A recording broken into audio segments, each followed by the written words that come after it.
আসসালামু আলাইকুম। পবিত্র রমজান মাসে সবাইকে শুভেচ্ছা এবং ভালোবাসা। ইনশাআল্লাহ আমরা সবাই রমজান মাসের সিয়াম রাখার চেষ্টা করব। রমজান মাসের এই কিছুক্ষণ আগে একটা তারাবি হলো। তারাবি পড়েই একটা অভিজ্ঞতা ভাবলাম যে শেয়ার না করে থাকা যাবে না। অভিজ্ঞতাটা এরকম যে মসজিদে এই রমজান মাসে তারাবি পড়ার জন্য অনেক ছোট ছোট বাচ্চা কিন্তু মসজিদে আসে, বড়রাও আসে নেহাতি। ছোট বাচ্চারা কিন্তু একটা আনন্দে আছে।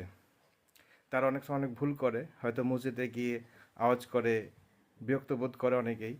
তো প্রত্যেকের কাছে অনুরোধ, যারা দেখছেন ভিডিওটা শেয়ারও করবেন। এই বিরক্ত বোধ করা এখানে কিছু নেই। ছোট বাচ্চা ওরা কিন্তু জানে না, ওরা একটা আনন্দ নিয়ে আসছে। ওদেরকে আমরা যেন এনকারেজ করি, উৎসাহ করি। তারা যে মসজিদে এসছে এটাই অনেকখানি। এবার তারা যদি আনন্দ উৎসাহ আমাদের কাছ থেকে না পায়, তাহলে কিন্তু তারা কিন্তু মন খারাপ করবে, তারপর দিন থেকে কিন্তু মসজিদে আসবে না। ওদেরকে অযথা বকাবকি করেও কোনো লাভ নেই। আর আরেকটা কথা, রমজান মানে হচ্ছে পরিবর্তন। অনেকে দেখবেন এই রমজান মাস থেকে নামাজ পড়তে শুরু করে, হঠাৎ করে তাকে ঠাট্টা তামাশা করে কিন্তু বলা যাবে না কী বাবা আর হঠাৎ নামাজ পড়েছ, এরকম যেন না হয়। এরকম হওয়া মানেই কিন্তু ওর মন ভেঙে যাবে।